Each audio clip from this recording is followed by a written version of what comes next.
आज ब्राह्मणवादाचा इतका सर्वदूर प्रभाव माजलाय ते सोवळं ओळं होतं ना, तसं आता मुलांना अंडीच बंद केली जेवणातली दुपारची. अरे बाबा, अंड्याचा काय दोष?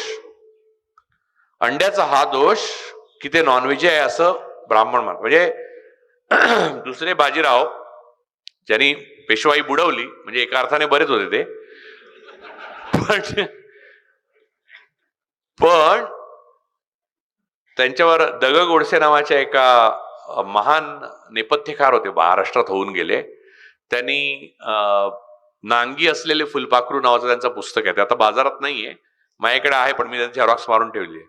त्याच्यामध्ये दुसऱ्या बाजीरावावर एक सुंदर लेख आहे. म्हणजे तुम्हाला ब्राह्मणवादाचा हे मिळेल, काय म्हणतो, सहत असा एक हे मिळेल, डोस मिळेल त्याच्यातनं. त्याचं नाव आहे, त्या लेखाचं नाव आहे ब्रह्मावर्ताचा पेन्शनर. तर असो, तर ते सोळं अंगाला स्पर्श नाही करायचं, त्याची सुरुवात ही अंड्यापासून झाली. आणि अंडी नसण्यामुळे मुलांचं काय होणार सांगतो.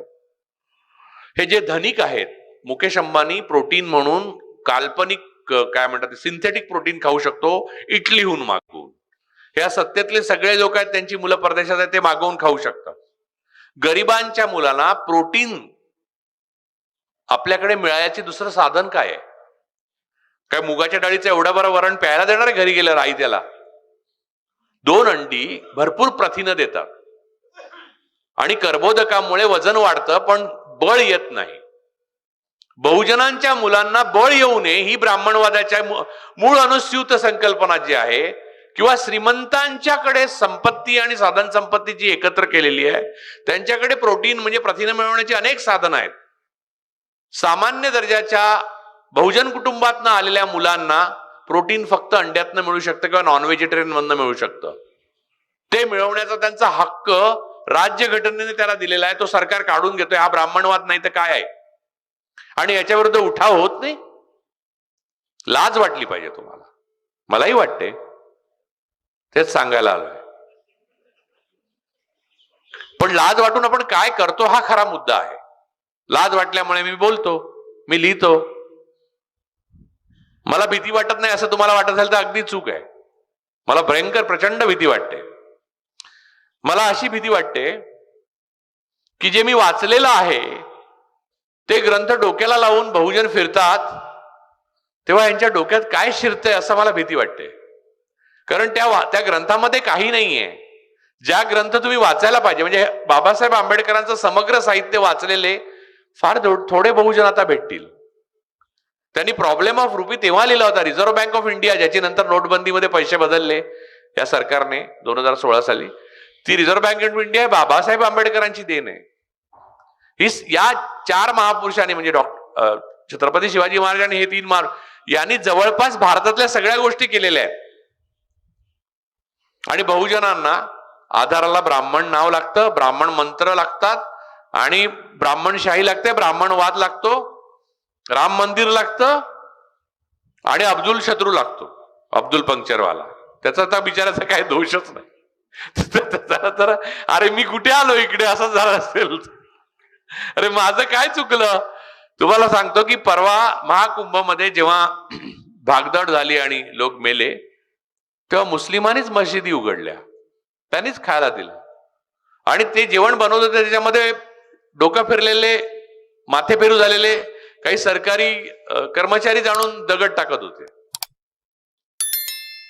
कुठचं म्हणजे ते अल्लाह म्हणत असतील, आपण देव म्हणत असू, केशव म्हणत असू, अजून कोणी त्याला जिजस म्हणत असतील, काय म्हणत असतील, जे काही तो आहे, त्याला काही बरं वाटत असेल हे वागणं? मला असं सांगा की ईश्वर असेल तर तो दुसऱ्याची नफरत करायला कशी शिकवेल, तिरस्कार करायला कसा शिकवेल? आणि अब्दुलने अजून काहीच केलेलं नाहीये तरी तो माझा शत्रूच आहे.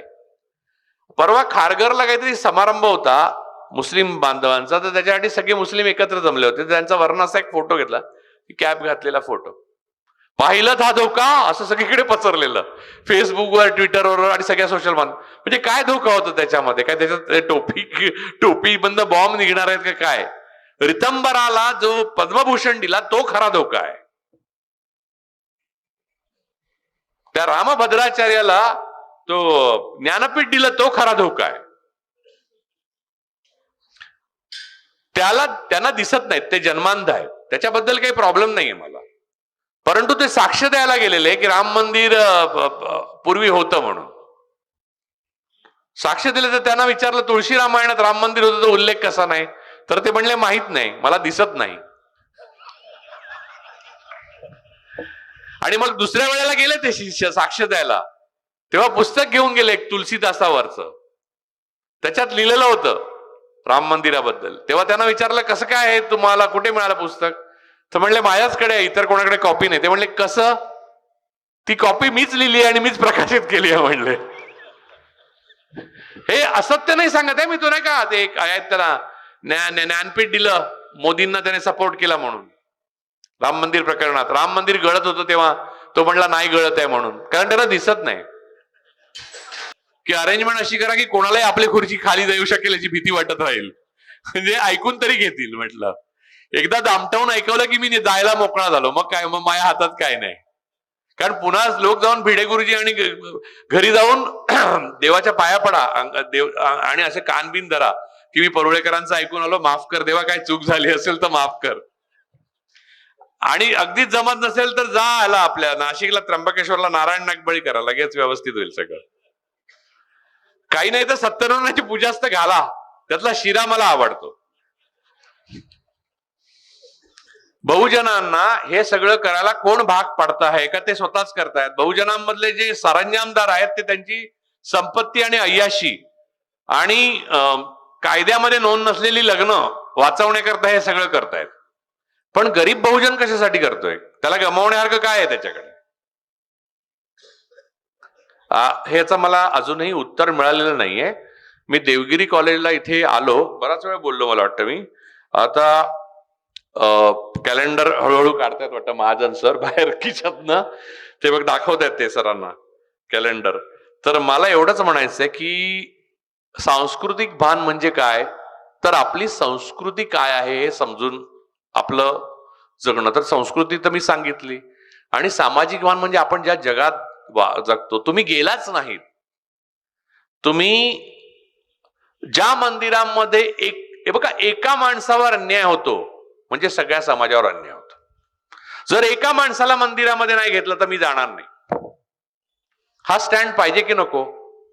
भातृभाव भातृभाव, सारे भारतीय माझे बांधव आहेत, लहानपणापासून मी प्रतिज्ञा वाचत आलोय, सगळ्यांनी आपण पाठ केली शाळेमध्ये, आता ती काढून टाकतील, हे वाक्य तर काढून टाकतील नक्की. तर त्याच्या हात वाचून घ्या घरी जाऊन. तर हे जे वाचलं त्याचा अर्थ काय आहे कळलाच नाही का आपल्याला कधी. सारे भारतीयांनी सारा विनोबा भावे तर जय जगत म्हणत असत. आणि विनोबा भावेंची कथा सांगतो, मला वाटतं संपवण्या अगोदर ती कथा सांगतो, आणि मी आवर्त घेतो, असं घड्याळाकडे बघतो. सर आवर्त घेऊ? नाही नाही, एक शेवटची कथा सांगतो विनोबांची. आपण मिळून हे सगळं करायला पाहिजे, म्हणजे माझे बोलणं आणि तुमचे प्रयत्न, माझे प्रयत्न तुमचं बोलणं, हे दोन्ही व्हायला पाहिजे. एवढंच माझं म्हणणं आहे. एकदा जयप्रकाश नारायण विनोबा भावेंकडे गेले तर विनोबा भावे तेलाचा घाणा ओढत होते. आता तेलाचा घाणा हा काय विनोबानी ओढा, एक तर विनोबांची अंगकाठी अशी होती आणि ते ओढत हळूहळू ओढत होते. जयप्रकाश अमेरिकेत शिकून आलेले ना, ते म्हणाले की काय करताय तुम्ही विनोबा, तेलाचा घाणा ओढता, अशाने 100 वर्ष लागतील. इंडस्ट्रियलायझेशन आणि हे कुठच्या कुठे गेलंय, हे 10 मिनिटात काम मशीनने होतं, ते तुम्ही असा ओढत बसलात तर 100 वर्ष लागतील. विनोबा म्हणले काही हरकत नाही म्हणले, तू मला हात लाव, मग 50 वर्षात करू आपण. मोठा विचार आहे. तर मुद्दा हा आहे की माझं तुमचं एक नातं आहे आणि ते माणूस म्हणून आहे आणि ते माणूस म्हणूनच राहू दे.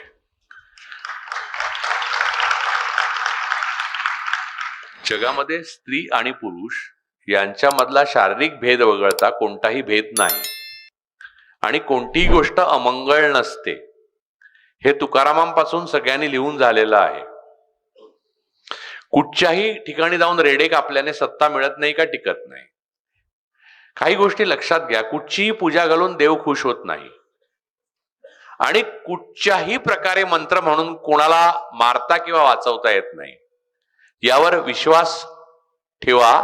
याचं कारण या सगळ्या गोष्टी या 4 माणसांनी किमान, म्हणजे अजून खूप माणसं आहेत, म्हणजे मी नावच सांगेन अशी, आयुष्यात अनुभवून पाहिलेल्या आहेत. अनुकरणाने, अभिजनांच्या अंध अनुकरणाने आणि राजकीय प्रचाराला बळी पडून आणि आपली संपत्ती आणि आपलं छोटस जग वाचवण्याकरता आपला इतिहास, आपलं वर्तमान आणि आपलं भविष्य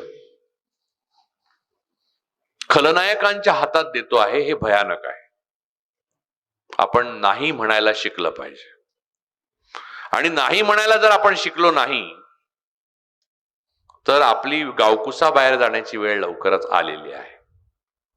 लक्षात घ्या, आत्ता जे बहुजनांना महत्व मिळतंय, जे काही सत्तेत असो किंवा सामाजिक असो किंवा राजकीय असो किंवा कसंही, ते कोणताही शोषक अल्पसंख्याक असतो तेव्हा शोषितांनाच शोषक म्हणून काही काळ वापरून घेतो आणि ते शोषणाची प्रक्रिया पूर्ण झाल्यावर मग तो शोषितांना शोषित म्हणूनच वागणूक देतो. जसं नाझींकडे प्युअर आर्यन जर्मन कमी पडले तेव्हा त्यांनी जूनच्या विरोधात वॉर्डन म्हणून नेमायला सुरुवात केली, पण त्याला मरण चुकलं नव्हतं. सर्वात शेवटी आश्विजच्या गॅस चेंबरमध्ये तोच जायचा.